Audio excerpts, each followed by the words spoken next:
Bismillahirrahmanirrahim. Dengan nama Allah yang Maha Pengasih dan Maha Penyayang. Assalamualaikum warahmatullahi wabarakatuh. Alhamdulillahirabbil alamin. Wahdahu wassalatu wassalamu ala rasulillahi ajmain. Asyhadu an la ilaha illallah wa asyhadu anna Muhammadan abduhu wa rasuluh.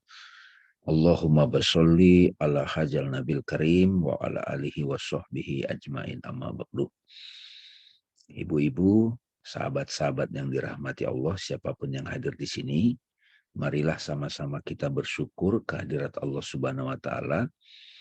Pagi hari ini Allah perkenankan kita bisa belajar bersama silaturahim. Mudah-mudahan pertemuan ini diberkahi dan diridhoi Allah.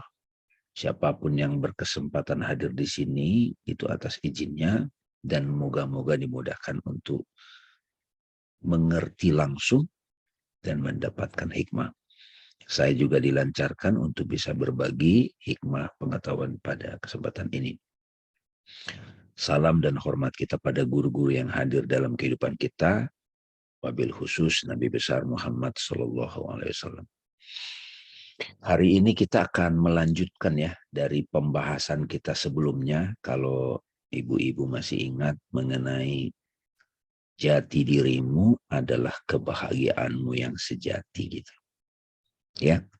Jadi hakikat diri kita itulah bahagia yang kita cari-cari gitu. Itu yang kemarin kita bahas gitu.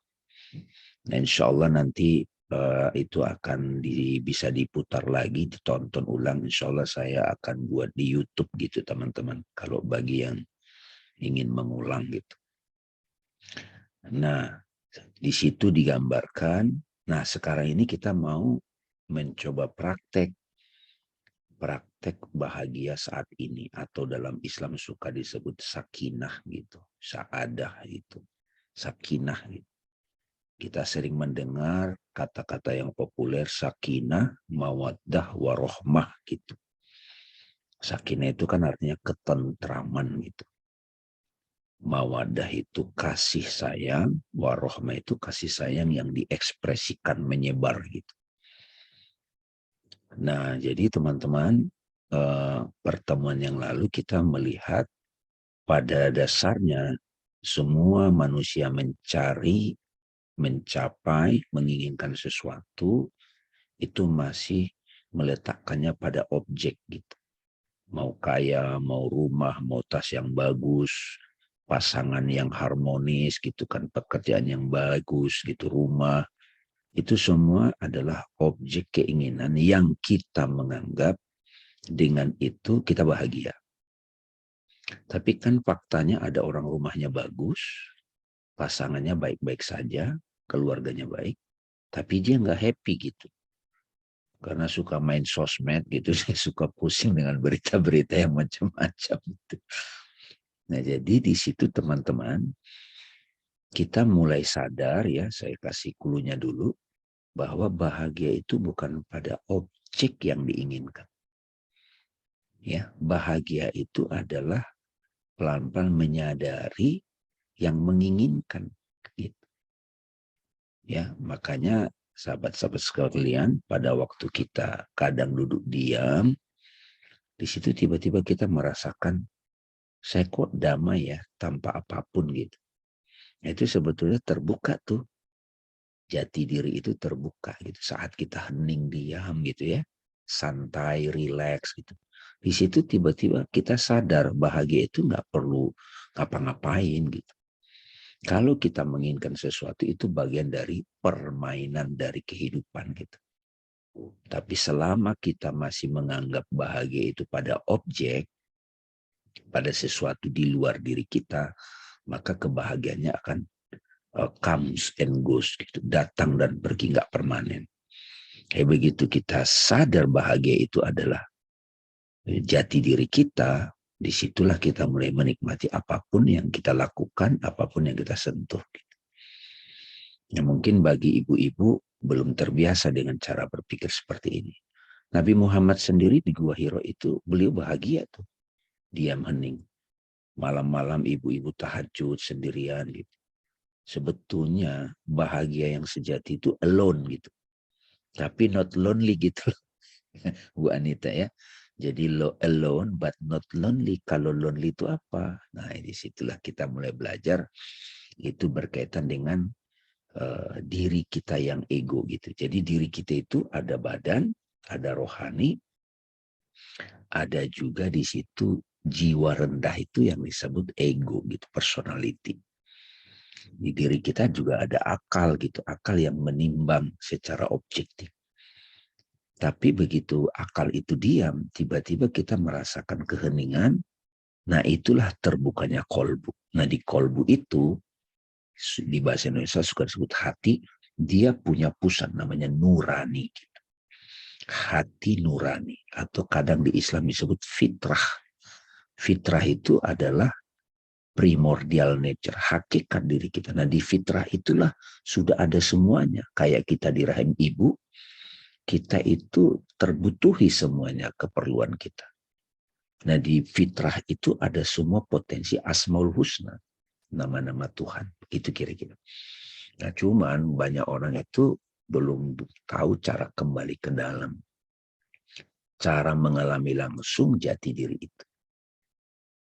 Nah ternyata mengenal jati diri adalah mengenal Tuhan pada saat yang sama. Siapa yang mengenal dirinya mengenal Tuhan.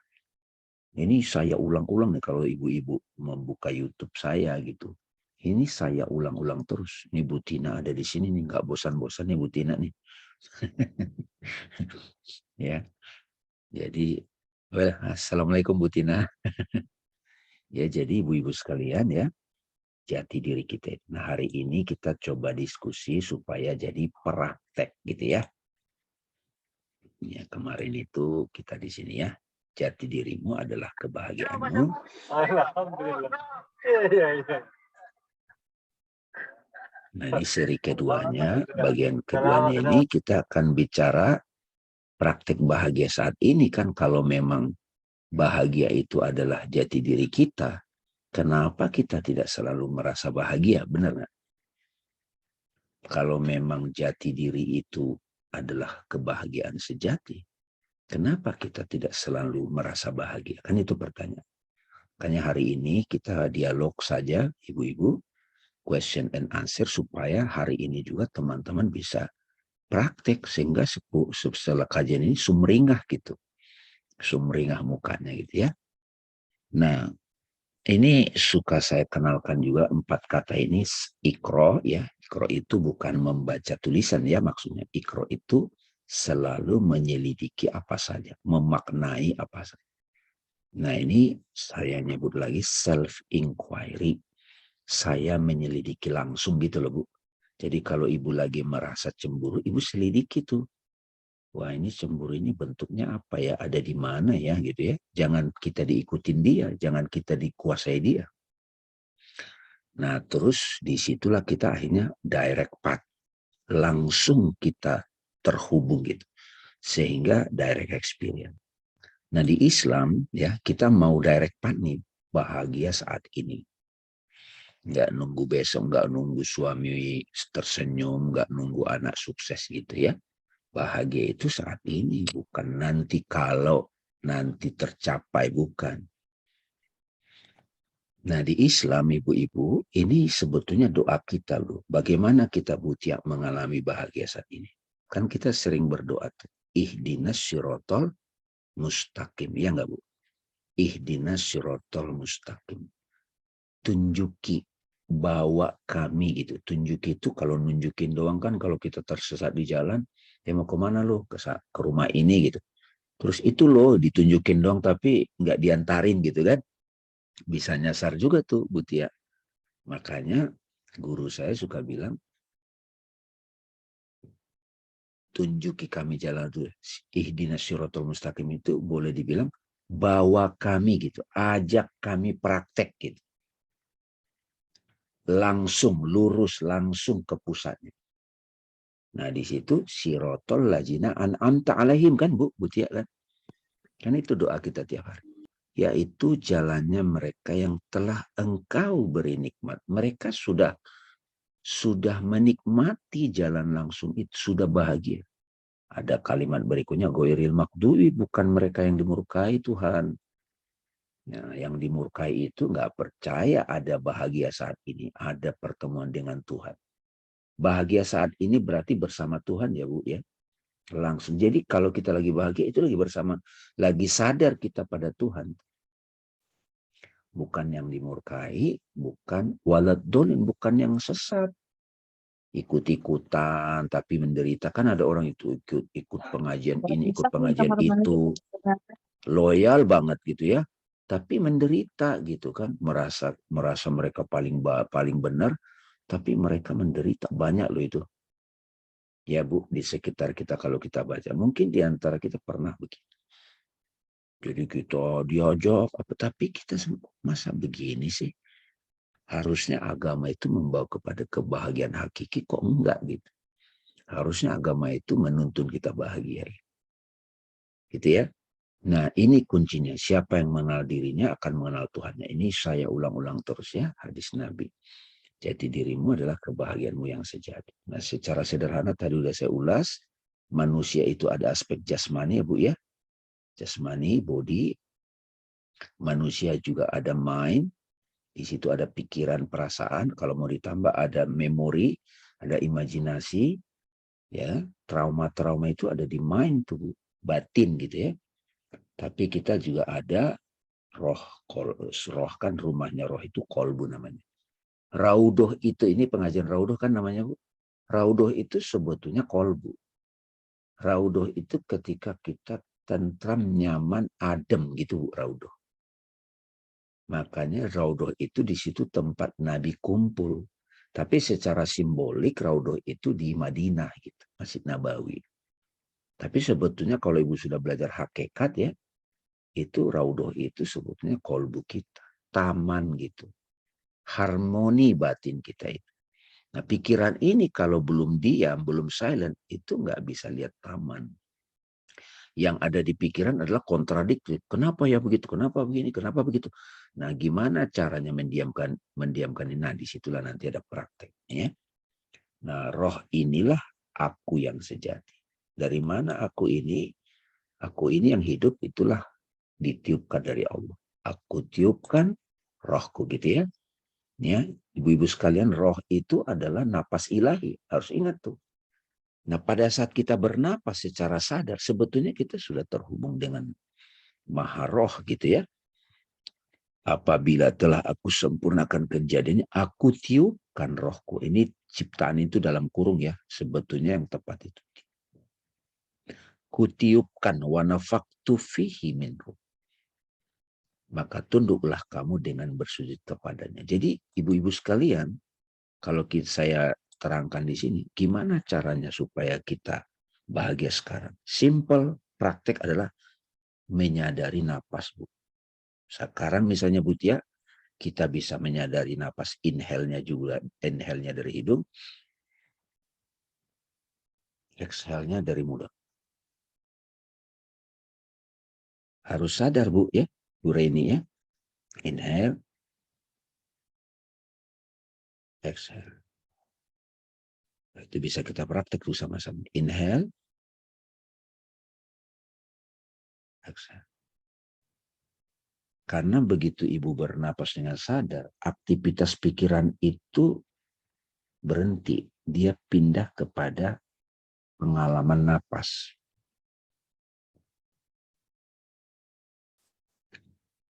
Gimana Bu Tia? Mudah kan? Mudah kan? Makanya orang kalau panik kan disuruh apa? Napas dulu, napas. Relax, relax. Ini yang paling langsung, Bu. Nggak perlu nanti, Bu. Oh bahagia kalau duit saya nampak. Itu butuh nanti. Bu. Iya kalau dapat. Kalau enggak. Begitu dapat juga, ya gini doang. Tapi kalau bahagia sekarang nih Bu Hardini.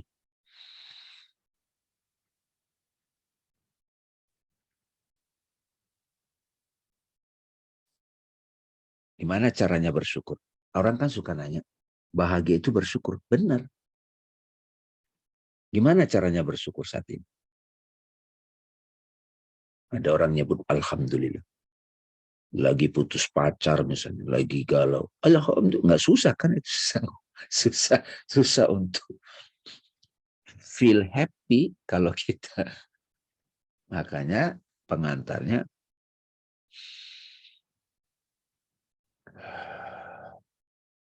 nggak harus panjang, Bu. Anak-anak saya waktu masih kecil, saya selalu ajarin tuh tiap bangun pagi, jangan ini doanya itu kan mereka belum tahu bahasa Arab. Pas bangun melek mata, masih nutup mata, tarik nafas setiap bangun pagi. Tarik nafas, nafas masuk, katakan setiap bangun pagi, aku selalu tersenyum. Buang nafas. Ada 24 jam yang baru yang dia karuniakan Tuhan kepadaku. Nafas masuk, aku berjanji menjalankan kehidupan ini dengan penuh kasih sayang. Gitu kira-kira. Itu lama-lama terbangun algoritmanya, Bu. Terbangun polanya. Bukan begitu bangun, telat nih saya nih, mana ya? Itu jadi kebiasaan gitu. Anak-anak kan telat banget atau yang kerja. Jadi sebenarnya kita perlu praktek latihan bahagia saat ini dengan zikir napas, meditasi napas. Nanti kita bisa kembangkan. Lagi nyuci piring, kita bahagia, Bu. Nyuci piring, ngerapin tempat tidur, gitu-gitu, Bu. Jadi menderita dari mana di pertemuan yang lalu? Pikiran yang overthinking. Itu derita, Bu. Harus dibedakan antara sakit dan derita. Bahaya dan ketakutan. Bahaya satu hal, peristiwa. Tapi takut terhadap itu pikiran. Kamu diponis cancer, dokter ponis cancer, 4 bulan lagi meninggal, cancer, stadium 4. Panik dong, takut. Ponis cancer itu informasi. Tapi ketika kita menafsirkannya sebagai kutukan, kok saya begini, itu jadi derita. Yes. Jadi nanti kita elaborasi teman-teman praktek bahagia ini dalam situasi fenomena apapun. Ya. Udah mulai dapat ya. Jadi gitu ya. Jadi kembali ke roh. Nah, ini kembali ke roh menyadari sang subjek, sang kesadaran. Begitu kita menyadari diri kita, napas itu, kita saat yang sama Butia menyadari yang bernapas. Bahasa Inggrisnya itu being aware of being aware. Kita suka nyebut sang sadar itu namanya I am. Kalau saya tanya ke Butia, who are you? Ibu menjelaskan saya ini, itu, saya punya. Memori itu bukan diri kita sejati. Itu adalah persona gitu. Personality. Bukan jati diri. Makanya kadang banyak psikolog-psikolog itu stres juga ngebantu orang. Karena nggak dibawa kepada hakikat diri. Saya tadi malam baru teleponan sama psikolog, sahabat saya juga. Dari UI, dia senior. Bang, aku mau minta dibantu. Saya punya couple muda, pasangan-pasangan muda yang stres. Baik yang masih belum menikah, yang baru nikah. Stres baik yang mohon maaf, pasangan sejenis, banyak macam-macam. Macam-macam, tolong abang bantu spiritualitinya gitu. Karena jujur dari psikologi nggak kelar. Kalau ke ustadz hanya disuruh larang ini, jangan ini, kamu dosa, gitu ribet. Akhirnya dia ke psikolog, psikolognya juga stres. Psikiater stres, healing, meditasi nggak stres. Makanya hari ini penting banget nih sadar. Begitu ibu sadar, ibu tidak mau lagi menderita oleh pikiran ibu sendiri. Ya, jadi body, mind, and spirit ya.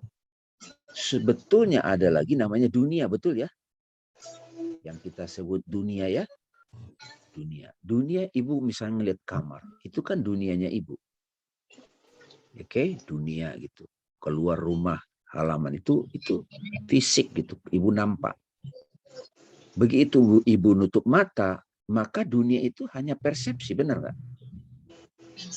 Bagi ibu menutup mata, dia hanya persepsi. Oke ya. Nah, setan itu di mana? Hadir di pikiran, mengganggu ya enggak? Memori, emosi gitu. Dia hadir di situ setan. Malaikat di mana? Hadir juga di ruang batin kita, menolong gitu. Apapun yang mensupport kita untuk kembali ke Allah itu disebut guardian angel, ya enggak? Malaikat-malaikat. Ya ini nanti kita bahas kalau dari perspektif Islam. Nah, body itu sebetulnya pengalaman sensorial, pegal-pegal, sensing ya, sensasi, pegal-pegal, terus sakit perut, itu semua body itu sensing sebetulnya. Nah, kalau pikiran, mind itu image, touch, feeling, memory. Nah, kita menyadari objek pikiran gitu. Jadi object of experience dan kita sadar diri kita. Ini nggak apa-apa Bu, saya ulang-ulang nanti dari tanya jawab Ibu mungkin belum terbiasa. Cuman ini sangat inti ini sebenarnya. Spirit adalah roh, consciousness itself, roh, the subject I am. Nama lainnya I am. Nah itu dari Allah. Nah kita harus standing as awareness Bu, peace. Istilahnya kadang ada beberapa teman nyebut Bu Hardini itu netral. Netral itu bukan maksudnya jadi garing ya. Kalau kita tidak bisa bantu orang, kita observer aja. Kita mengamati dia aja. Dengerin aja gitu. Tapi kalau kita terlibat, terus kita terpancing, itu bisa kita balik lagi. Makanya Shirathul Mustaqim itu seperti rambut di belah 7.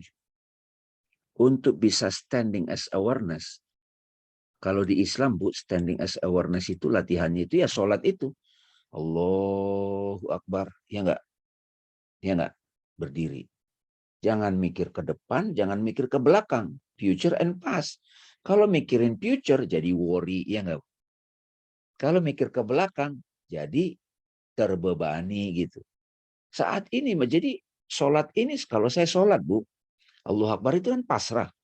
Hanya orang yang pasrah yang bisa hadir saat ini. Ya enggak? Kalau kita masih ingin mengontrol ini itu enggak bisa hadir saat ini. Jadi simbol ini Bu Hardini, coba kenapa sholat begini? Kenapa enggak Allahu Akbar gini? Tapi begini. Karena ini ekspresi dari surrender to God. Makanya kata-katanya Allahu Akbar. Jadi ibu lagi sholat begini supaya ibu pasrah gitu. Saya memilih pasrah. Kan selama ini orang nggak tahu nih.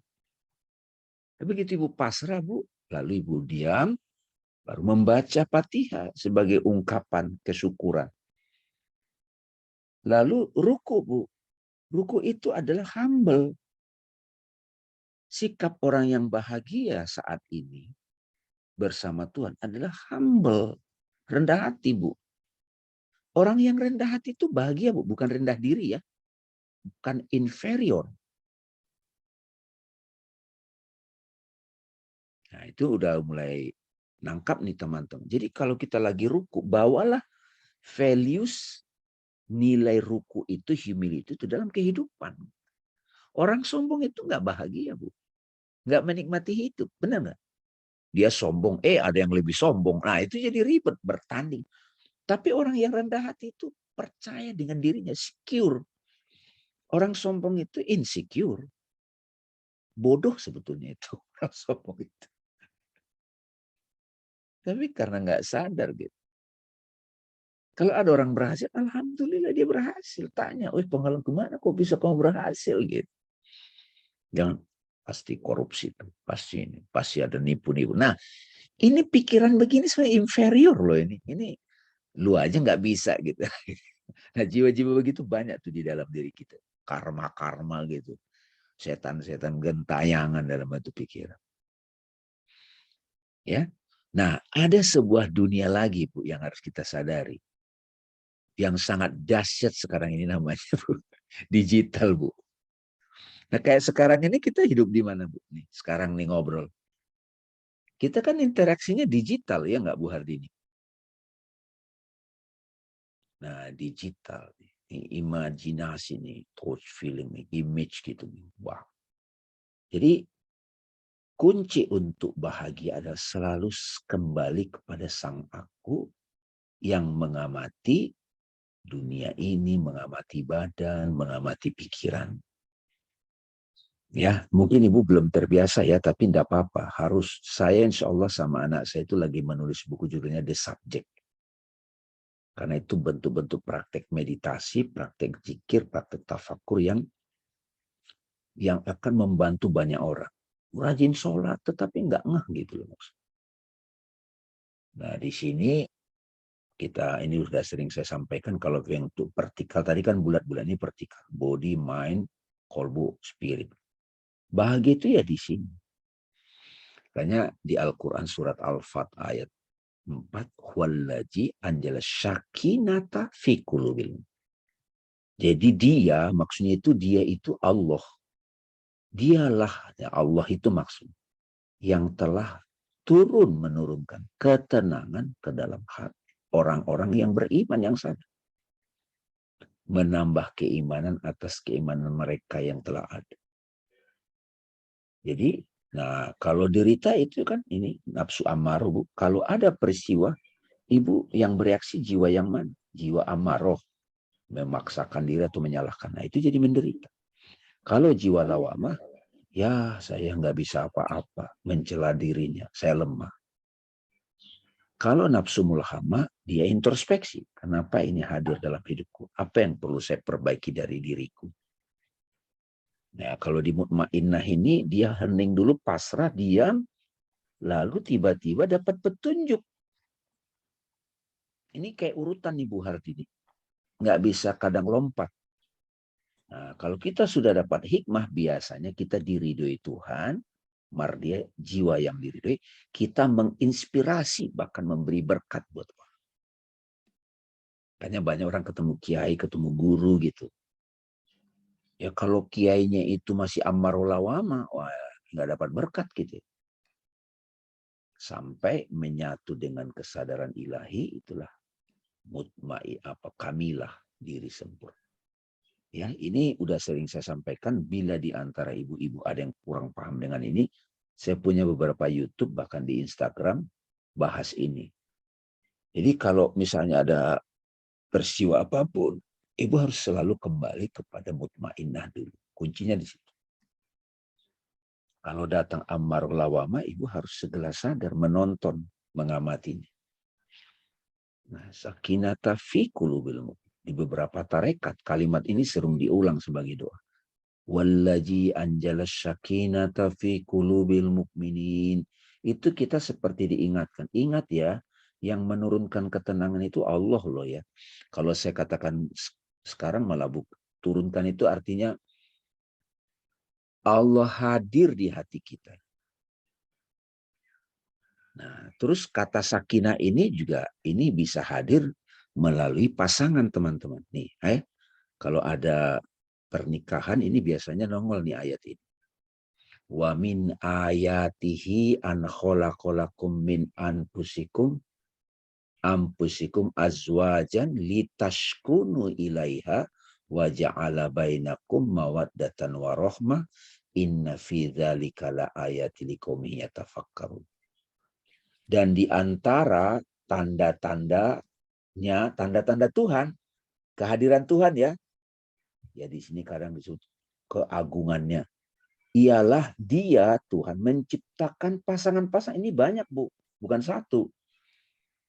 Kalau terjemahan lain suka disebut istri-istri. Jadi ada beberapa pelintir. Wah itu tuh ayat poligami katanya. Padahal sebetulnya bukan istri maksudnya di situ. Pasangan-pasangan. Buti itu punya pasangan banyak. Pasangan anak, pasangan teman, pasangan. Iya enggak? Di antara tanda-tandanya, tanda-tanda kehadiran Tuhan, dia menciptakan pasangan-pasangan untukmu dari jenismu sendiri, agar kamu cenderung dan merasa tentram kepadanya. Jadi saat kita ketemu seseorang itu, Bu, tiba-tiba, kok saya rasa nyaman ya ketemu orang ini, gitu Bu. Ya enggak Bu Tia? Bu Tia kalau ngeliat parlemen gimana Bu? Ada tentramnya enggak? Tentram banget Bang Dami, apalagi Lagi dengar gitu suara. ya? Gitu ya? Baru dengar suara Nah, udah tentram. gitu. Nah, Belum ceramah. saya juga dari guru-guru saya, bahkan saya membayangkan wajah guru saya. Itu dapat ya. Jadi dapat tentramnya gitu. Jadi wajah guru saya itu jadi anchor untuk saya menyadari hati saya. Kan ada orang-orang tertentu ketika kita kenal, ini orang baik banget sih. Pokoknya selalu dari kolbu. Jadi memang saat ketemu dia, kita memang kebawa ke kolbu. Itu karena dia jadi anchor, tanda gitu. Bisa tempat juga Bu Hardini. Bisa kalimat. Jadi sakinah itu bisa hadir melalui form. Pertanda apa saja.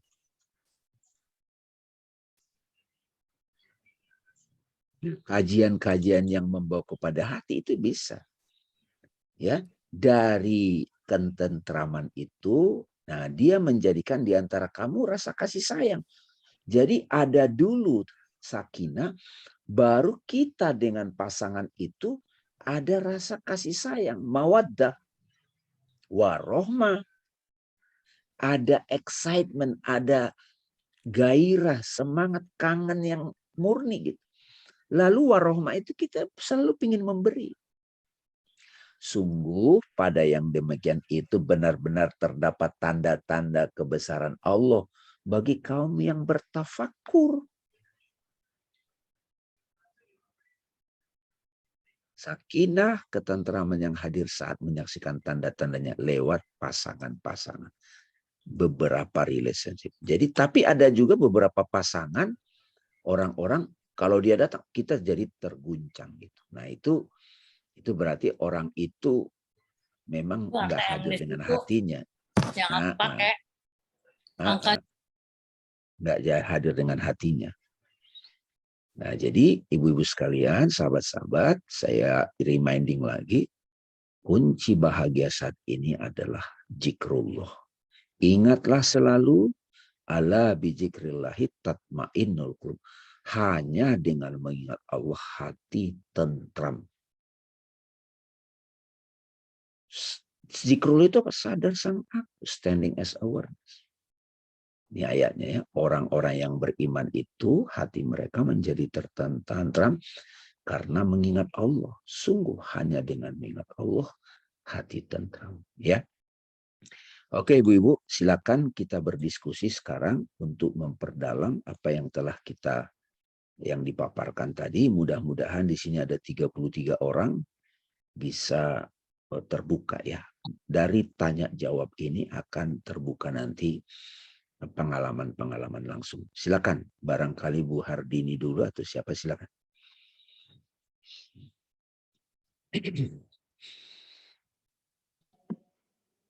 Bu Anita. Ya, Ustadz. Makasih Ustadz. Ya. Ya, Ustadz, gini, ini masalah sama orang tua Ustadz. Saya mempunyai ibu yang sudah 82 tahun. Tapi memang orang tua ya Ustadz ya, jadi kita sudah tahu kalau dia dari orangnya penuh khawatir gitu Ustadz. Tapi kalau beliau itu terlalu insecure, apa yang harus kita lakukan Ustadz? Karena kita ini kan juga udah tua Ustadz ya. Jadi kalau dia khawatir banget gitu sama kita Ustadz, sampai dia nggak tidur, sampai nungguin kalau saya misalnya pulang malam, apa yang harus saya lakukan ya Pak?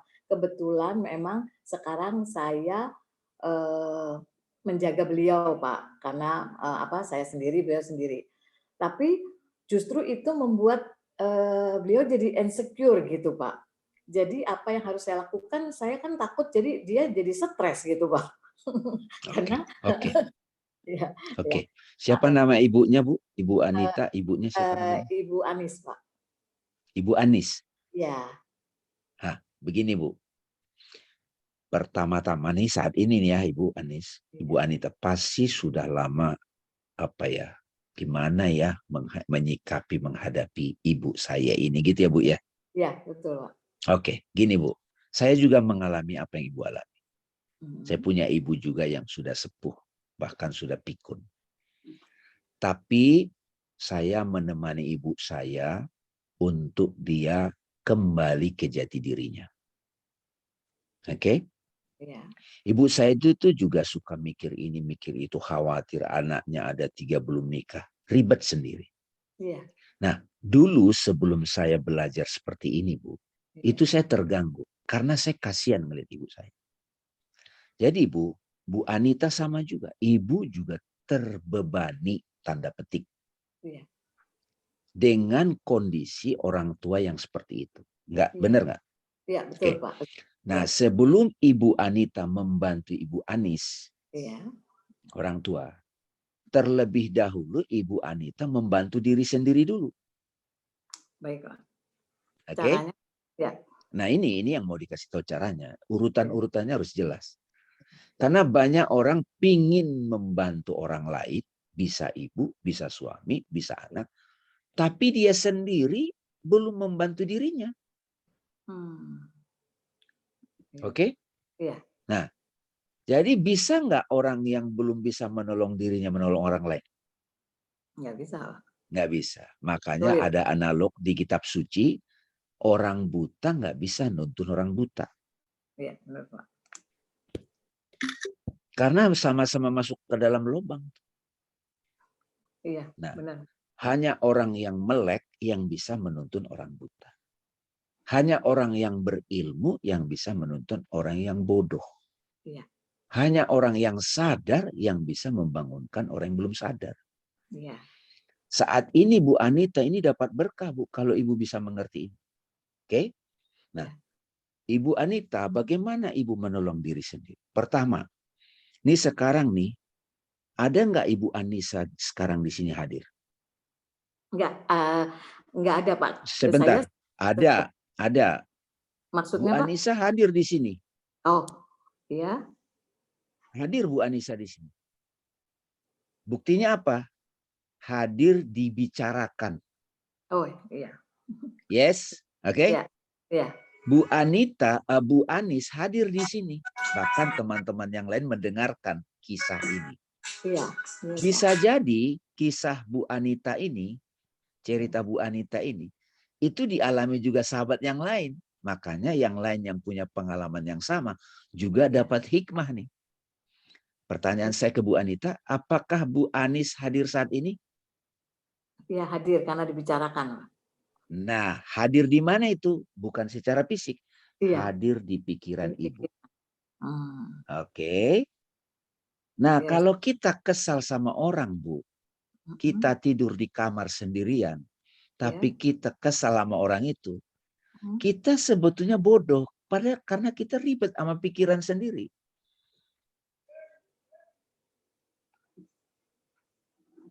Jadi Bu Anis ada di sini, terutama Bu Anita, hadir dalam ingatannya Ibu, memori.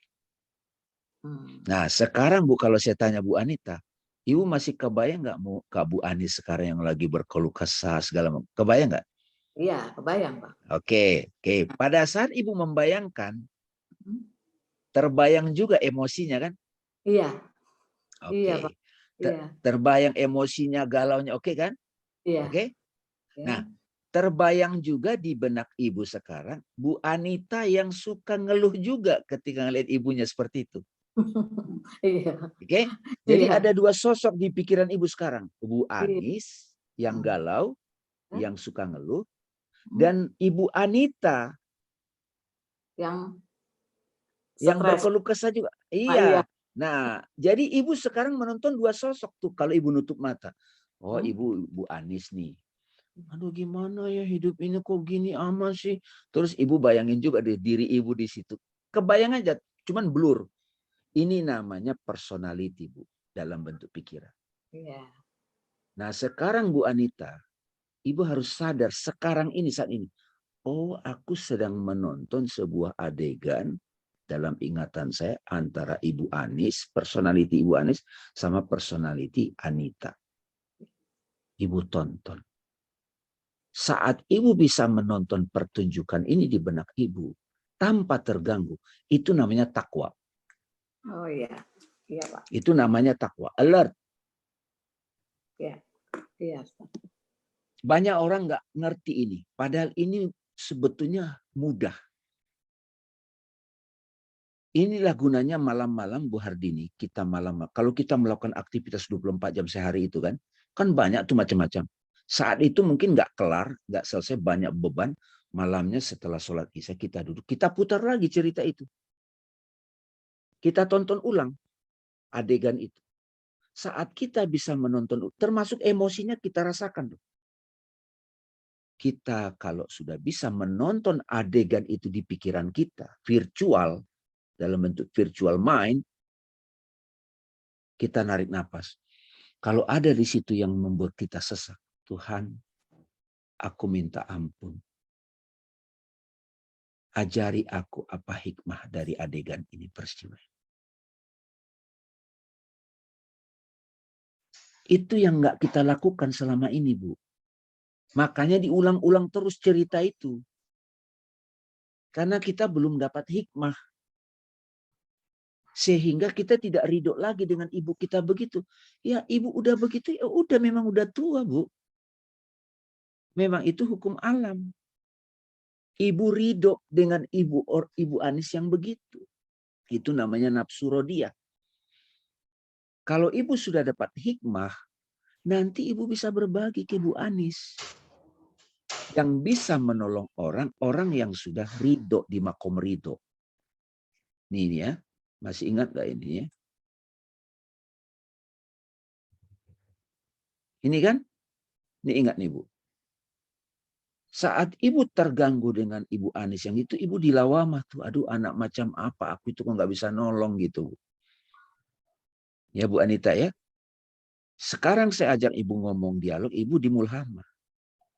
Begitu ibu duduk hening untuk menonton peristiwa itu. Apa ya pelajarannya dari dia ibu saya kejadian ini. Begitu ibu dapat hikmah. Oh ini toh gitu pelajarannya. Ya memang orang tua kalau sudah sepuh akan begitu. Kalau ibu sudah dengan damai dengan diri ibu, maka ibu akan diridhoi Tuhan. Ibu bisa menolong orang tua. Ini urutannya Bu. Tapi supaya kita bisa rodi harus mutmainnah dulu. Makanya sebuah peristiwa yang belum kita accept, belum dapat hikmah, itu akan diulang Bu, ibu-ibu sekalian. Pasti diulang. Nggak move on, belum hijrah.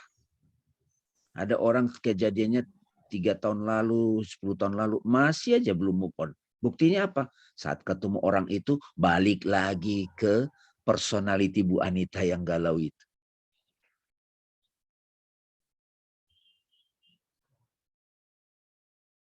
Gimana Bu Anita? Bu, nggak dengar Bu Anita? Di mute. Jadi maksudnya dari sayanya dulu ya Ustadz ya, yang memang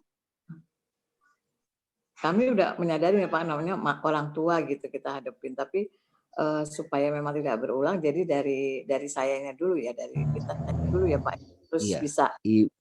Yes. Ibu sudah tahu saat ngobrol sekarang dengan saya, jalan keluarnya. Iya. Ibu jangan menyikapi Ibu Anis dengan personality Bu Anita yang amaroh lawamah. Saya yakin Ibu bukan amaroh. Karena Ibu. Kalau bisa Bu, nanti kalau Ibu di mutmainnah, Ibu akan melihat melayani Ibu Anis adalah dharma. Bagian dari ibadah. Mengabdi. Ya. Baik Ustadz. Jadi, ya, jadi udah dapat ya urutan tadi. Perlu latihan Bu. Iya, jadi, Pak. Baik Pak. Teman-teman mudah-mudahan di sini sudah mulai mengerti maksud saya. Ibu, aku menonton personalitiku si Dame yang masih galau. Dia kadang-kadang itu sudah saya matikan tuh. Udah ceritamu udah kelar. Cerita kan orang kadang zaman SMA reunian balik lagi. Ya dia balik lagi ke jiwa dia yang dulu. Itu bodoh itu. Akhirnya tukar-tukaran HP, kontak-kontak lagi. Harusnya ketemu kalau reunian itu udah beda, udah mature gitu. Baik. Baik Ustaz. Tapi banyak orang itu kayak nostalgia. Padahal tambah runyam. Gitu kira-kira. Nah, cara seperti inilah yang Ibu bisa praktekkan untuk menghadapi fenomena apapun. Kalau ibu belum mahir, ajak saya ngobrol. Baik Bisa Ustadz. personal. Iya, Iya. nanti saya akan lebih ini lagi Ustadz, ada suatu masalah lagi yang akan saya tanyakan sama Ustadz, mungkin saya Yes. nanti personal hubungin Ustadz. Boleh personal chatting, boleh silakan. Baik Ustadz. Makasih Ya. Ustadz. Oke. Ya, prinsipnya udah dapat. Thank you Bu Anita berbagi di sini. Jadi itu fenomena Bu Anita, itu fenomena yang dialami banyak orang termasuk saya. Bagaimana menyikapi orang tua yang sepuh. Tapi jangan salah Bu, kita juga kalau udah sepuh bisa berkeluh kesah loh Bu. Hati-hati Itu kita. belajar dari sekarang nih Ustadz. Belajar dari. Nah, makanya jangan baperan sama anak ketika kita udah sepuh, apalagi udah berdua aja sama pasangan gitu kan, udah sakit pinggang, asam urat gitu kan. Anak-anak nggak jenguk, kenapa sih anak-anak nggak sayang lagi ya sama mama? Oh, aduh, udah menopause, aduh ampun deh. Masa tuanya menderita. Iya betul Ustaz. Makanya kita harus rawat juga badan ini, terus juga berteman dengan jiwa-jiwa yang sefrekuensi. Iya, benar Ustaz. Nggak usah lagi pamer-pamer tas, buat apa lagi? Iya, benar Ustaz. Di atas langit ada langit gitu. Iya benar Ustaz, makasih Ustaz. Sama-sama Bu Anita. Silakan yang lain.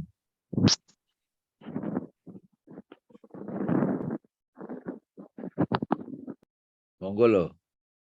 Justru yang langsung itu dialognya ini. Oh nggak bisa. Assalamualaikum Pak Ustadz, saya mau nanya. Iya, Butri ya, silakan Butri. Tadi punten sekali saya tadi terlambat masuknya gitu, jadi tadi hanya kedengeran sepintas saja. Cuman kalau tadi saya baru dengar yang Bu Anita dengan ibunya. Nah kalau saya itu kebalikan dengan anak saya. Tadi kan dibilangin oleh Pak Ustadz bahwa sakinah itu tentram. Tadi ada pasangan-pasangan ya, pasangan-pasangan itu kan sebetulnya bukan pasangan kita aja tetapi relationship gitu ya Pak Ustadz ya. Ya, bukan cuma suami, bukan cuma istri istilahnya, tapi apapun. Ya, jadi kayak seperti saya dengan anak saya itu juga pasangan, yes. Ya, pasangan jiwa, pasangan jiwa. Nah, kalau tadi Bu Anita kan dengan ibunya, kalau saya itu dengan anak saya kadang-kadang seperti tadi Pak Ustadz bilang jangan baperan sama anak, tapi terus terang saya memang jadi baper Pak karena saya suka merasa saya nih ibunya gitu. Saya ibu kamu. Kamu tuh kalau ngomong sama ibu harus lebih sopan. Kemudian mungkin saya suka begini juga. Lebay itu. Nggak, ibu dulu yang sama ibu itu tidak pernah seperti kamu bicara begini dengan ibu begitu. Saya juga sakit hati gitu. Jadi kalau tadi dibilang tentram gitu ya, saya jadi nggak tentram. Atau tadi level amarah ya, mungkin saya berada di situ di level amarah.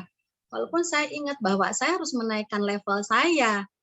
Nggak boleh saya diamarah gitu. Tapi saya merasa saya ibu gitu. Anak saya nggak patut berbicara seperti itu ke saya. Nah itu apa sih yang harus saya hadapi? Apa kalau anak saya begitu saya tinggalin aja, masuk ke kamar, saya ambil wudhu atau saya seperti saya jabanin gitulah. Oke, baik Bu. Baik, makasih Putri.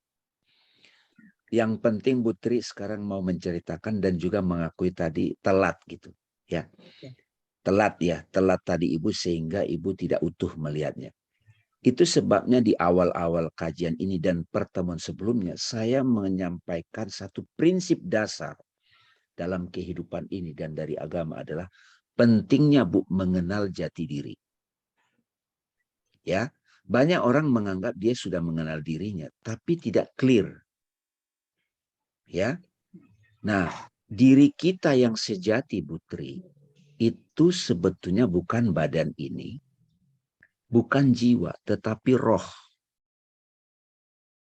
Jadi makanya dalam pemahaman yang sederhana, aku ada jasmani, ada rohani. Aku rohani itu datang dari Allah Rahman. Cara untuk menyadari aku rohani itu saya udah kasih praktek tadi, itu napas sadar, Putri.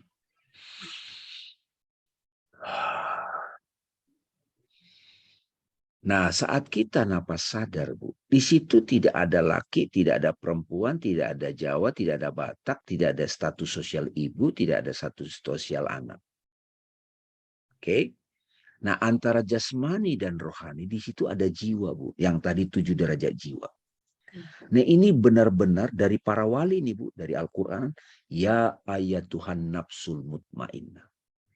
Wahai jiwa yang tenang. Irji'i ila rabbika radiyatan mardiyah. Fadkhuli fi ibadi wadkhuli jannah. Jadi Tuhan hanya ngajak ngobrol yang mutmainnah, Bu Tri. Kalau kita lagi amarah, itu nggak diajak ngomong sama Tuhan. Itu ego, Bu. Seorang ibu itu ada egonya. Kamu harus jadi dokter. Nah, itu sepupu saya tuh, ibunya ngomong gitu. Harus jadi dokter, nggak bisa nggak baik buat kamu. Kasihan anaknya nggak diajak ngomong. Jadi kalau anak itu tiba-tiba nggak hormat sama ibunya, karena ibunya begitu. Oke. Ketika anaknya nggak hormat sama dia, ibunya jadi belawamah, baper. Karena itu, Bu, ibu harus kemulhamah, Bu. Kenapa ya anak saya sikapnya begitu? Introspeksilah kita, Bu. Jangan harus dipaksa. Kamu anak harus hormat sama ibu. Nah, itu langsung turun ke nomor 1, Bu. Kenapa anak itu tidak hormat? Jangan-jangan ada sikap kita yang disadari atau tidak membuat dia jadi terganggu. Jadi ibu introspeksi supaya naik. Kenapa dia begitu pada saya ya? Ibu lagi di kamar nih, introspeksi. Tapi kan saya ibunya. Nah, turun lagi ke bawah. Inilah yang disebut perperangan dalam diri. Makanya di bulan puasa, nafsu ammarah lawamah ini dipuasakan, Bu. 30 hari latihan. Supaya nafsu mulhamah ini aktif. Kalau kita sudah introspeksi, Bu, terus gimana Tuhan udah terlanjur, tiba-tiba kan nyesal nih, aduh ibu macam apa ya aku gini. Ibu baru ke kolbu, Tuhan bantu aku, astagfirullah. Begitu ibu berserah ke Allah, masuk ke hati, di situ rasa tentram. Baru tiba-tiba ibu dapat hikmah. Pada saat ibu sudah ridho, Bu, mukanya sumringah, anak itu nggak berani, Bu, macam-macam sama ibu. Pasti itu. Makanya kadang orang, anak itu segan sama ibunya. Kenapa? Karena ibunya tenang. Makanya ibunya menjadi sumber inspirasi buat anaknya. Itulah hakikat ibu. Ibu itu artinya rahim, Bu.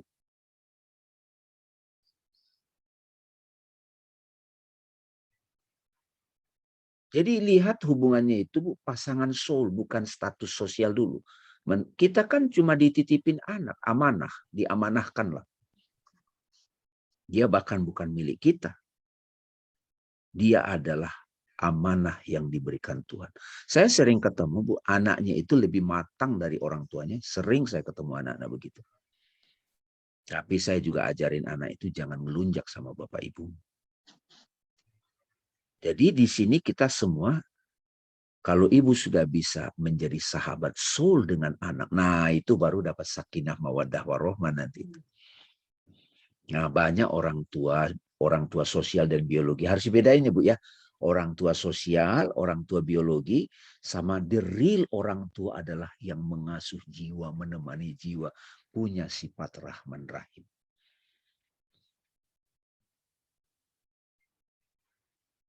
Surga di bawah telapak kaki ibu itu maknanya bukan ibu biologi, Bu. Kalian anak nggak tahu diri, nggak akan masuk surga kalian. Karena surga ada di bawah telapak kaki mama. Ya nggak ada lah di bawah telapak kakinya itu physically. Surga di bawah telapak kaki ibu itu simbol. Di bawah karena ibu adalah manifestasi rahman rahimnya Tuhan. Kalau kamu macam-macam sama ibumu yang penuh kasih itu, kamu tidak dapat berkah. Ibu yang penuh kasih sayang itu, Bu, itu tenang menghadapi anaknya yang nakal. Anak saya lagi belajar kehidupan. Belum lagi kita ngomong nanti hukum karma ya. Setiap anak yang lahir lewat kita itu ada hukum sebab akibatnya. Famay yakmal mithqala jarratin khairan yarah wa may yakmal mithqala jarratin syarran yarah. Boleh jadi waktu mereka kecil kita juga menanamkan bibit-bibit emosi, pemikiran yang kita tidak sadari. Sekarang kita mendulang akibatnya. Makanya Bu, seperti yang Bu Anita tadi, kita sama aja mau ngadapin anak, ngadapin suami, lihat dia sebagai soul. Makanya 7 derajat jiwa itu penting sebagai peta. Kayak Google Map jiwa itu. Jadi ini nih ngobrol, ini saya ngomong sama Bu Tri, ini ngomong di Mulhamah nih. Nah ketika, oh gitu ya, saya perlu mengubah cara saya. Saya kasih analogi sederhana nih. Analogi sederhana Bu Tri ya. Pernah nggak ngelihat kalau kita di cermin ya, kalau kita di cermin Bu, bercermin. Kalau kita bercermin bangun pagi Bu, kita kan ke toilet itu kan bukan untuk melihat kaca kan, tapi melihat muka kita kan Bu. Ya dong. Nah, Ibu rambutnya misalnya masih berantakan nih Bu Tri, analogi ya ini. Begitu lihat di cermin, ini cermin jelek banget ini, nggak ada cermin yang lebih bagus. Menyalahkan cermin. Itu namanya nafsu amarah. Begitu keluar ke tengah, lihat cermin lagi. Lihat lagi Bu, ini juga cermin jelek banget. Cerminnya yang disalahkan. Itu nafsu amarah. Kalau nafsu lawamah, begitu Ibu lihat ke cermin, ya, jelek banget ya muka gue, gitu. Jadi kita sadar diri. Tapi jangan berhenti di situ. Mulhamah dong. Kalau mulhamah apa? Akal sehat. Makasih ya cermin, engkau memberitahu wajahku. Setelah sadar diri, introspeksi, baru bersihin mukanya. Perbaiki sisirannya. Begitu Ibu perbaiki, itulah mutmainnah. Apa yang terjadi? Wajah di cermin berubah. Nah, anak kita adalah cermin jiwa kita. Suami adalah cermin jiwa kita. Istri adalah cermin jiwa kita. Sosok-sosok yang hadir dalam kehidupan kita, sadarilah wahai sahabat sekalian, itu adalah cermin dari wajah jiwa kita yang macam-macam itu. Tapi kok nggak bisa dong? Nah, ada ngomong tuh di dalam tuh, itu ego lagi tuh. Ya, diam. Jinakin tuh. Makanya kalau orang lagi di amarah lawama, nggak bisa diajak ngomong. Baru bisa diajak ngomong di mulham. Ya, ini penting banget nih, teman-teman. Silakan dipoto ini. Foto dijadikan ini, taruh di HP, jadi ingat-ingat terus. Kalau versi ininya, Buti, itu ada di sini, Bu. Nih, ini sudah di apa nih ya? Nah, ini ayatnya nih, boleh foto juga nih. Ya. Ini kan mutmainnah. Ya ayatuhan nafsul mutmainnah, gitu kan? Irji'i ila rabbiki radiyatan mardiyah, gitu kan? Radiyah mardiyah. Ini ada ajaran ini di Islam, tapi banyak nggak dipaparkan ini, Bu.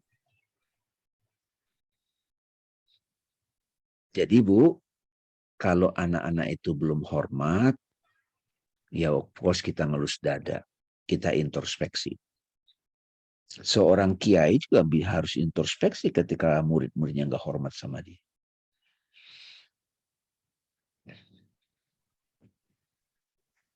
Bu Hardini ada, Bu?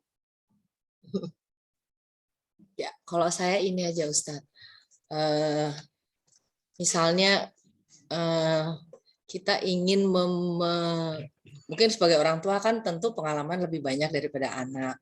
Nah, anak menginginkan sesuatu, melakukan sesuatu, tapi menurut kami sebagai orang tua itu kan lebih baik yang ini dulu. Nah, itu kan sebenarnya nggak apa-apa ya kalau misalnya kami sebagai orang tua itu memberikan masukan, walau pada akhirnya tentunya kita juga mendengarkan keinginan anak.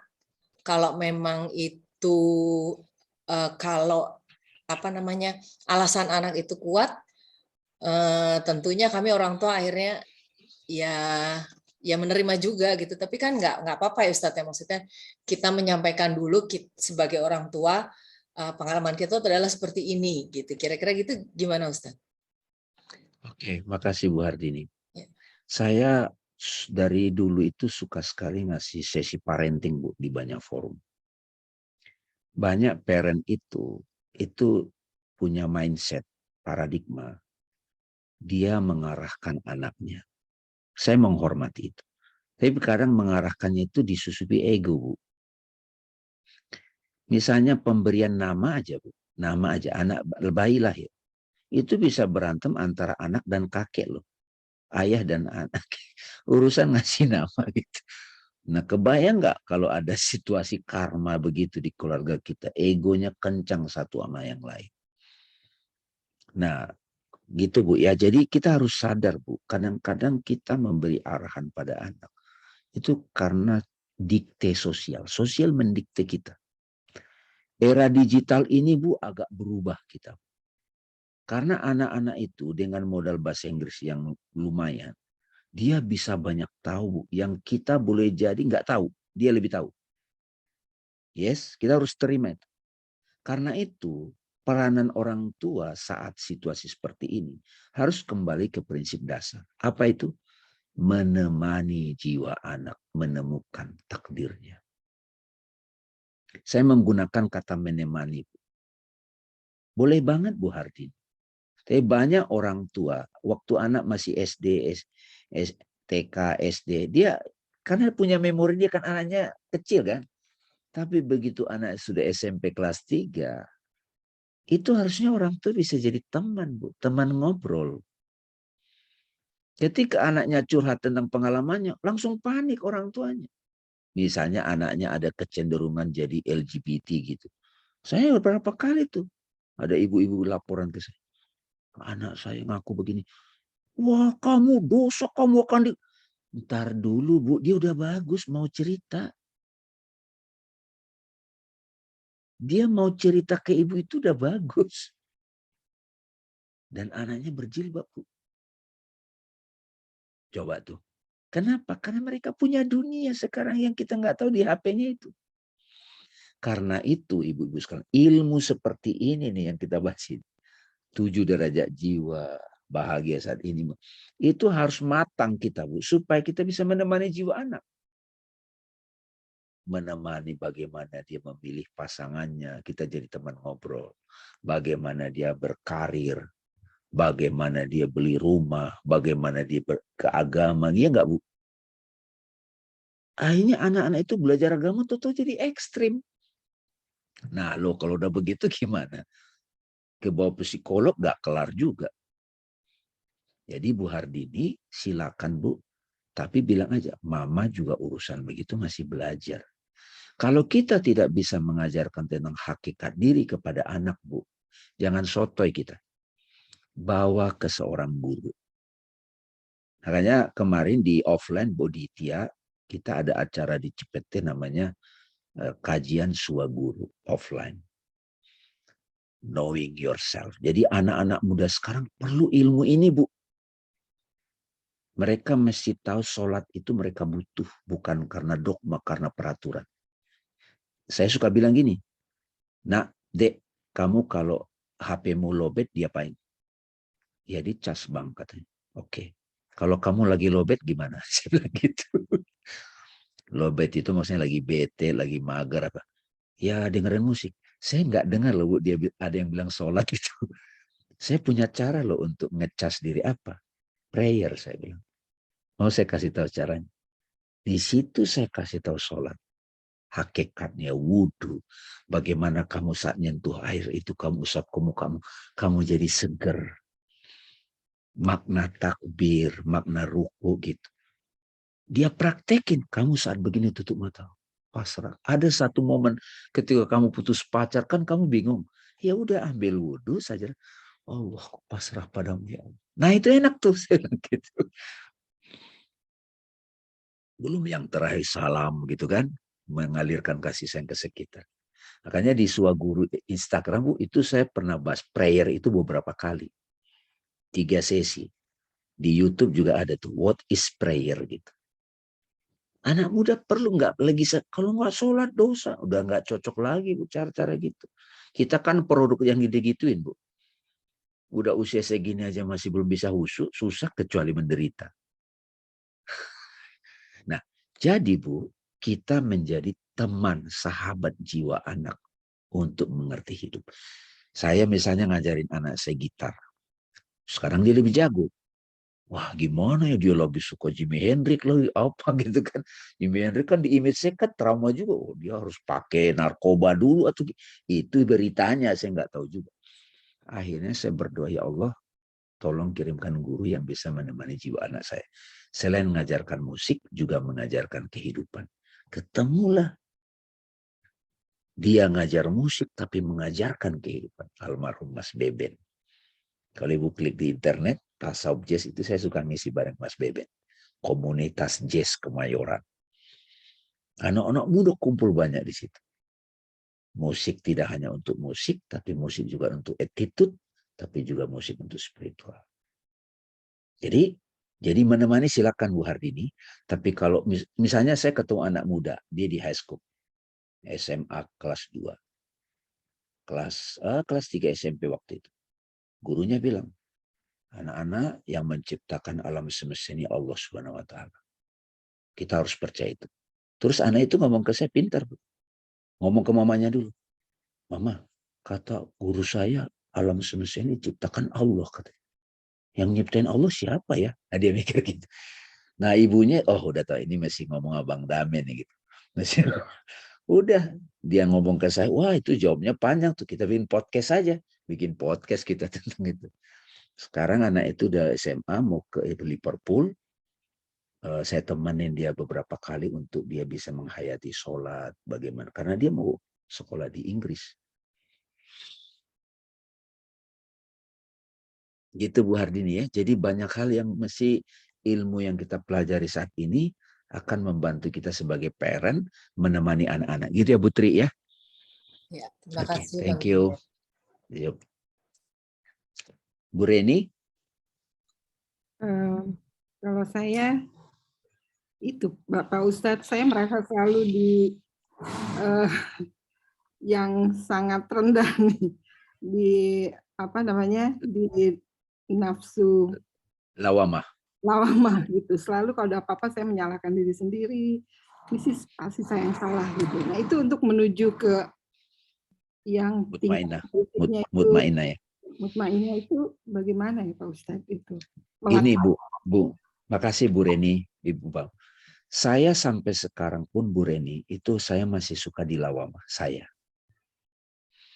Misalnya kayak kita apalagi dengan anak. Anak kita itu misalnya gagal melakukan sesuatu. Itu kita lawamah tuh. Kita merasakan sedihnya anak. Iya enggak? Nah, pada saat Bu Reni mengalami sedih itu momen terbaik untuk memanggil Allah. Kita transformasi sedih itu jadi kerendahan hati. Tuhan, aku nggak tahu cara untuk mengatasi diriku. Jadi justru rendah hati, Bu. Nafsu lawamah itu kita switch kayak Siratal Mustaqim. Kan seperti kita jadikan itu momentum sedih itu sebagai kepasrahan pada Allah. Biar kita tetap rendah hati. Amarah itu juga bisa kita pakai nanti dengan sadar untuk menegakkan keadilan, gitu Putri. Jadi kalau anak itu kebablasan, kita bisa marahnya itu untuk balancing. Itulah pentingnya mengenal jati diri. Jalaluddin Rumi itu sangat menikmati sedih karena dalam kesedihan itu khusyuk memanggil Allah. Jadi di sini kan kita udah mulai lihat kesan pertama 1, 2 itu jelek gitu ya. Tapi begitu kita udah mencicipi mulhama, mutmainah, rodiyah, mardiyah, kamilah, justru kita turun ke bawah itu menjadi satu bentuk kerendahan hati nafsu lawamah itu. Dapat Bu Reni? Iya, betul. Jadi tidak selalu yang di atas itu ya yang sempurna ya. Oh, enggak, ini satu jiwa kan, Bu. Hmm. Ketika ibu sudah sedihnya itu dibawa kepada Allah, itu langsung dia jadi mutmainnah, jadi rodiyah. Hmm. Ya, ini ya. Ini kan petanya, Bu. Kalau kita lagi menyesali diri, mungkin datang dari memori masa lalu, Bu. Ibu belajar menontonnya, Bu. Ini suka saya sebut jiwa lawama itu kayak anak yatim dalam diri. Merasa nggak dianggap gitu ya. Ya. Ya, betul. Kayak sekarang nih Bu Reni kan kalau ibu ingat peristiwa yang membuat ibu terpuruk, ibu tarik napas, ibu tonton si Bu Reni yang lawama, ibu nonton gitu. Ada yang ditonton dalam bentuk personalitas, ada kesadaran yang menonton. Kesadaran yang menonton inilah sebetulnya Bu, roh. Jadi pada saat sedih datang, ibu nggak ngomong I am sad, nggak gitu lagi. Tarik napas, I am aware of sad. Oke, marah datang. Jangan bilang I am anger, bukan aku adalah marah. Marah itu perasaan aja. Kalau di sini amar kan, I am aware of anger. Jadi ibu memisahkan antara perasaan sedih dengan I am. Latihan, Bu. Kalau ibu udah nggak ini, seru banget hidup. Seperti gini, Bu. Kita misalnya nih ya, kita kajian ini nih, ada 36 orang. Bu Reni pakai laptop apakah iPad? Laptop. Nah, di situ ada berapa gambar? Banyak ya? Banyak ya. Ada gambar pardamen nggak di situ? Ada. Nah, ibu saat melihat gambar pardamaian, yang ibu lihat sebetulnya adalah layar, benar nggak? Iya. Lebih utama mana layar daripada gambar? Gambar. Saya ulangi, lebih utama mana layar atau gambar? Gambarnya ya, Pak Ustadz. Gambar itu juga sebetulnya, bisa nggak gambar ada tanpa layar? Nggak bisa. Nggak bisa. Jadi layar yang utamanya. Layar yang utama. Cuma karena ibu terlalu fokus pada gambar, ibu nggak ngeh layar. Gitu, Bu. Jadi terlalu terfokus pada kesedihan sampai nggak sadar aku sejati gitu. Jadi I'm aware tadi ya, Pak. Yes, gitu. Ibu tercerahkan nih saat ini. Tercerahkan ya. Nah, jadi pada waktu ibu belum on tadi di Zoom, yang ada kan layar aja kan? Iya. Oke, begitu Zoom online muncul banyak gambar.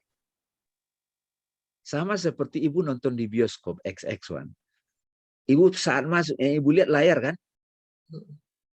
Begitu main drama Korea, drama ini, ibu jadi sedih. Terus di sebelah ibu ada saya, Bu. Bu Reni kenapa nangis? Kan yang ibu lihat cuma layar. Nah, sekarang layarnya itu, Bu, ada di ruang batin kita, pikiran. Jadi pada waktu di situ hadir sedih, marah, jangan langsung kita menganggap kita si marah itu, si sedih itu. I am aware of anger, gitu loh. Saya lagi nonton si sedih nih, saya lagi nonton si marah nih, si khawatir nih, si galau. Jadi kemampuan menjadi observer terhadap perasaan dalam Al-Quran namanya takwa. Alert dalam bahasa Inggris. Kalau di Jawa namanya, Bu, eling lan wasporo. Jadi ibu nanti besok, Bu, kapanpun datang perasaan marah, ibu diam, tarik nafas. Karena narik nafas itu menyadari aku adalah roh, aku kesadaran. I am aware of breathing. Nah, pikiran sedih kan datang, perasaan sedih. Oh, si sedih lagi datang. Gitu, Bu. Jadi maksudnya sering gitu ya, Pak Ustadz, dengan melihat itu. Iya. Iya, jadi sadar terhadap sedih. Aku bukan sedih. Sedih hanya bentuk pikiran yang datang dan pergi. Ketika sedih atau pikiran itu menggoda kita, itu yang disebut setan, syaitonir rojim. Ini saya nggak basa-basi nih ngomong hakikat nih kepada teman-teman nih.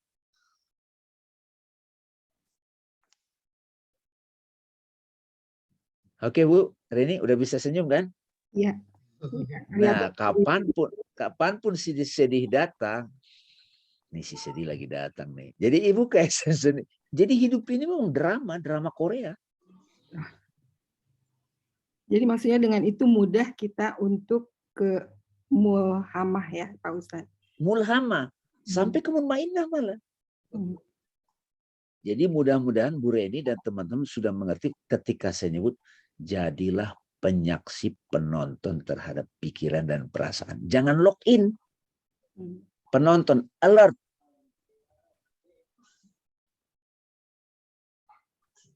Nangkap ya Bu Hardini ya. Insya Allah ya. Soalnya banyak orang itu, ya apa ya maksudku nonton, Bang Dam suka nonton gitu.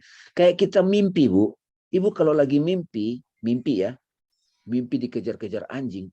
Ibu jadi pengalaman itu, jadi anjingnya, jadi sedihnya, jadi begitu bangun.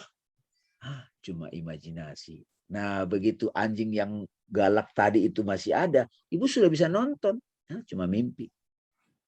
Sedih itu hanya experience in your mind. Datang dan pergi. Yang hakikat adalah aku sejati sedang menonton pikiran, perasaan yang datang dan pergi. Be awake, bangunlah, sadarlah. Jadi nanti ibu akan ketemu orang, Bu, lagi di kafe. Ibu tahu tuh, oh ini orang lagi sedih. Tapi ibu jangan login, jangan tonton aja, Bu. Makanya kalau orang lagi curhat ke jam apapun kejadiannya, ya saya kadang merasa sedih. Tapi saya belajar menonton. Makanya kalau di Quran dibilang, ittaqullaha haqqa tuqati, bertakwalah sebenar-benar takwa. Itu maksudnya, Bu.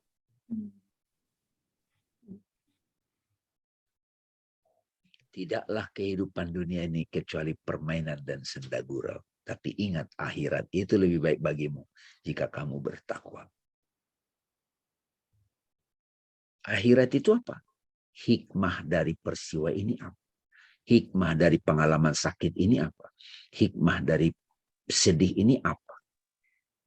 Temukan hikmahnya. Iqra, self-inquiry.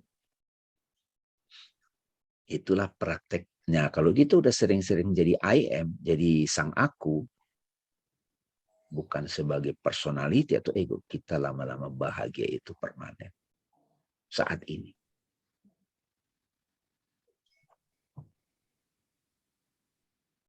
Dapat ya Bu Reni ya? Keren Pak. Terima kasih. Keren, alhamdulillah ya bisa menonton. Ada lagi?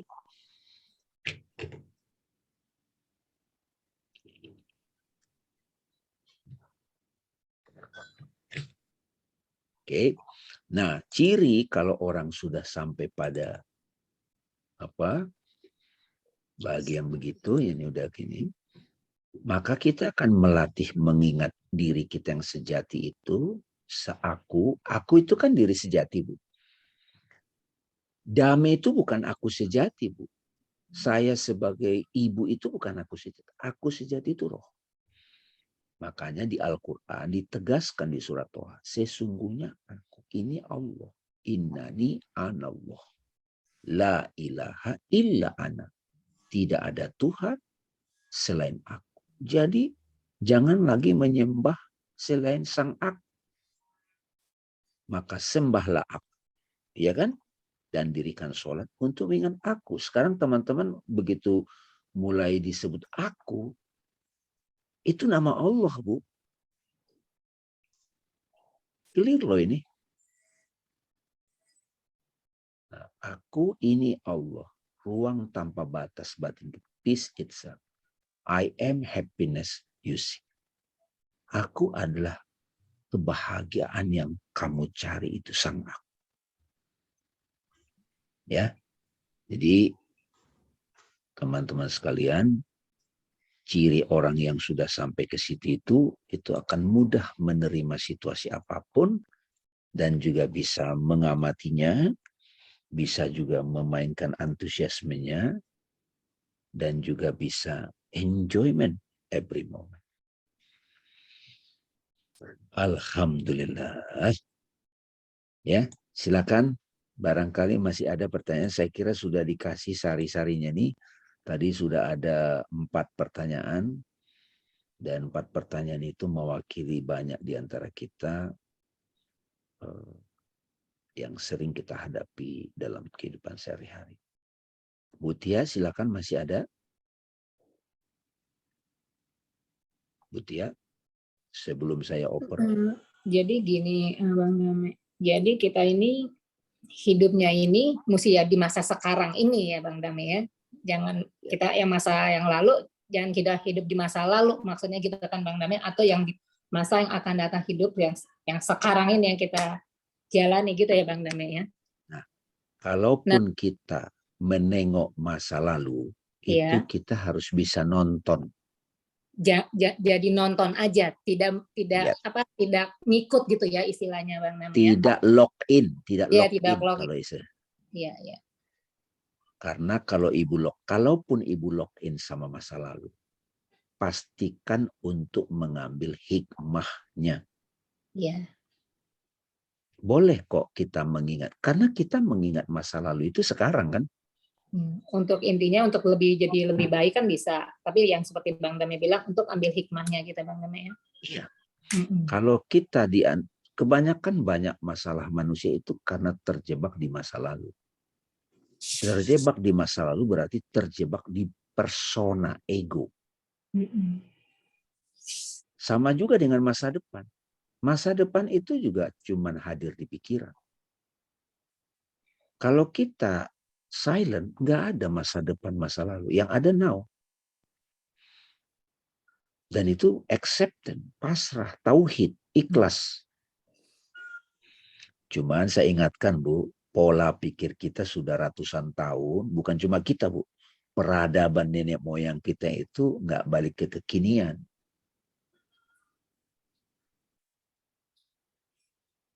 Dulu ya gitu. Saya sekarang itu udah mulai nggak menghindari gitu-gitu. Kalaupun saya ceritakan itu untuk memberitahu hikmah. Bukan lagi bangga dengan masa lalu, buat apa?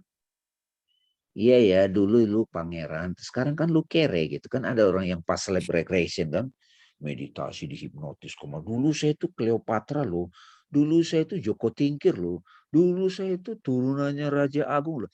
Iya deh, sekarang lu kan ya belum lagi dibangun ke masa depan gitu. Bolehkah kita membuat rencana masa depan? Silakan sebagai permainan, tapi pastikan kita happy in the now. Bersyukur sekarang. Makanya wali-wali Allah itu, guru saya bilang, sufi itu adalah moment of now, son of now, putra kekinian.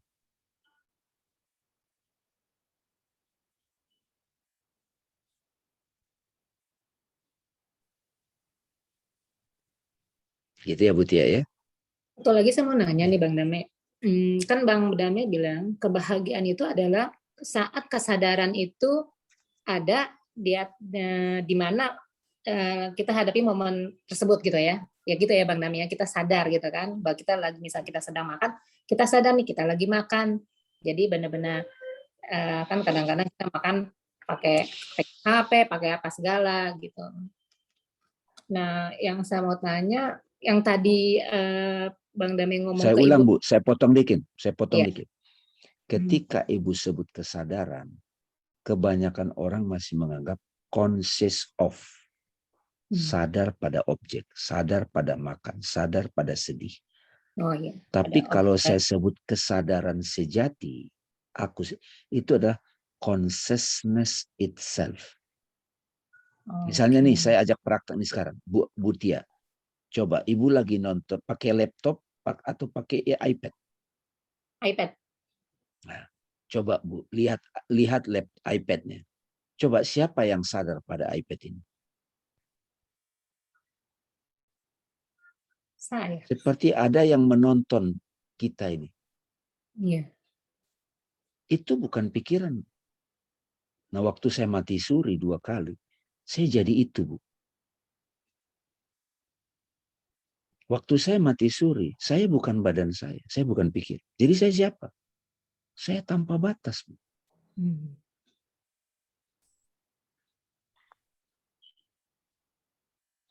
Jadi nggak takut mati lagi. Lawannya mati apa, Bu Tia? Lawannya mati. Hidup. Nah, itu pembicaraan sehari-hari kan? Lawannya mati itu lebih tepat, itu lahir, Bu. Oh, iya. Apapun yang lahir, pasti ada berakhirnya mati. Contoh yang lahir apa? Badan, benar gak? Pasti ada di end-nya. Emosi lahir, manifest. Ego lahir. Jadi lahir itu bukan cuma badan. Waktu saya kerja di bank, manifest lahirlah damai yang banker. Saya nggak mau nempel pada saya sebagai banker. Saya sebagai dirjen misalnya. Begitu itu ajal berakhir. Jadi galau. Jadi yang hidup siapa? Yang hidup akan selalu hidup. Itulah roh. Apapun yang lahir pasti ada batas akhirnya. Jadi birth and death. Yang hidup siapa? Yang hidup itu roh. Nah, ini harus terbiasa nih ibu-ibu dengan wacana begini. Karena manusia itu hanya manusia yang bisa sadar diri. Kambing, batu, monyet, itu dia nggak bisa sadar diri. Ketika manusia nggak sadar jati dirinya, dia gagal jadi manusia. Maka dia harus mengulang kembali kehidupan. Dia harus lahir lagi. Makanya banyak di antara kita itu masih terjebak di situ. Jadi Bu Tia, pada waktu saya nyebut conscious of, itu conscious of coffee. Masih ada dualitas. Subjek yang menyadari dan objek yang disadari kopi. Subjek yang menyadari ada objek yang disadari pikiran, memori, perasaan. Tapi sebetulnya subjek itu, kesadaran itu menyadari dirinya, itulah hening, suwung. Itulah kedamaian. Itulah nama-nama Tuhan. Ibu harus terbiasa dengan itu. Sebelum memulai sesuatu, diam dulu. Sadari dulu, I am, hening. Bismillah. Ucapkan dengan teks itu.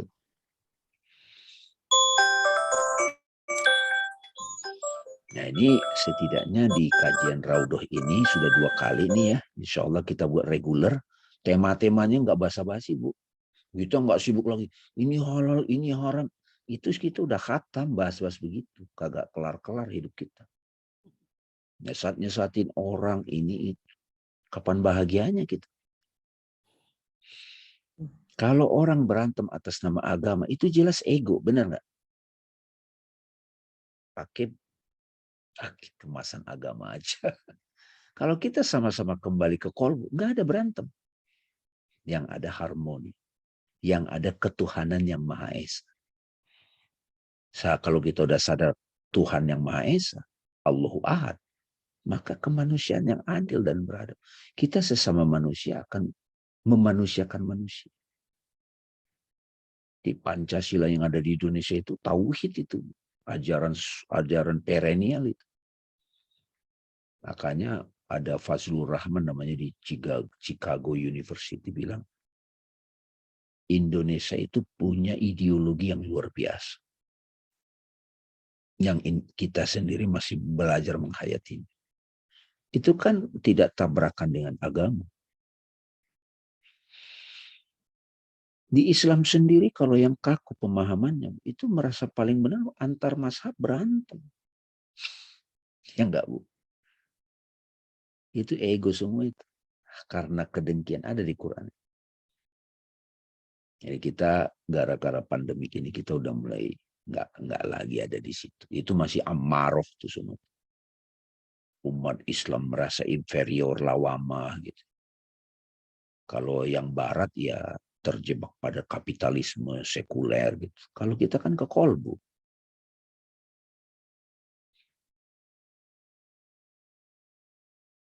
Oke Bu Tia, terima kasih. Nggak ada lagi nih yang mau nanya nih. Cukup ya Bu ya. Masih ada loh waktu. Mencernanya berat Pak, jadi cukup. Iya, nggak apa-apa Bu, nggak apa-apa. Ada beberapa teman ibu-ibu juga bilang sih, wah belajar sama Bang Dame berat. Kata. Sebetulnya bukan apa-apa, belum terbiasa Bu. Mungkin ya. Ada taklim Bu, kalau nggak bahas beginian. Taklim itu 15 tahun, nggak ada perubahan apa-apa Bu. Lebih baik kita pelan-pelan begini. 2-3 kali ketemu langsung dahsyat. Bu Reni kan langsung, oh ternyata sedih itu bisa ditonton. Bukankah itu awakening? Pencerahan.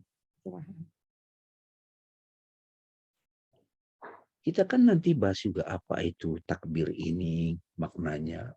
Teks suci itu kita pretelin hakikatnya. Nanti bagi teman-teman yang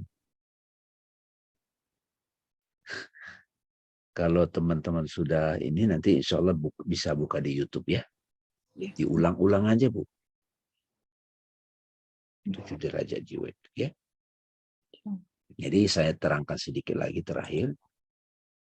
7 derajat jiwa ini ya, yang ini ya. Ya ini. Ini pondasinya nih. Jadi kalau kita masih di nafsu ammaroh, itu kecenderungannya batin kita selalu nyalain orang, pikiran kita. Ya, memaksakan kehendak, the inciting soul gitu bahasa Inggris. Habis kita marahin orang, kadang-kadang kita nyesal, itu jiwa yang menyesali diri. Kalau lebih parah mencela diri, blame yourself. Kalau nafsu mulhamah, jiwa yang terinspirasi, kita mulai introspeksi ya. Kayak kita hari ini sadar kelemahan kita, sadar kekurangan kita, tapi kita ingin memperbaiki, itu mulhamah. Mutmainah kita mulai berserah pada Allah. Nah pada saat kita berserah pada Allah, Allah memanggil, itulah mutmainah. Nah dalam keberserahan diri itu, di situ kita, oh ini toh hikmahnya gitu. Begitu kita dapat hikmah, jadi ridho gitu. Rodiyah, ridho terhadap peristiwa itu. Bila kita udah sering-sering mendapatkan hikmah, kita jadi dipakai Tuhan, kita diridhoi Tuhan. Kita menginspirasi orang. Nah, sampai satu titik kita menyadari kita satu dengan nama Tuhan. Tauhid, Bu. Ada nggak orang yang nyampe di 4, 5, 6? Ada. Anak kecil itu di 6, Bu. Bayi itu 6. Diridhoi dia. Makanya waktu saya masih kerja dulu di bank, ketika pulang capek kerja, ngelihat bayi saya masih kecil, saya tenang. Kalau versi kerennya sekarang, kalau ulama yang bijak, itu ngelihatnya aja kita kayak tenang. Itu orang yang diridhoi itu.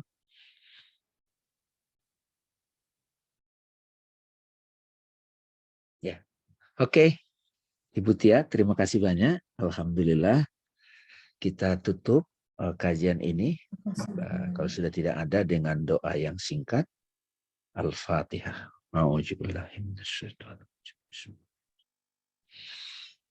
Alhamdulillahirrahmanirrahim.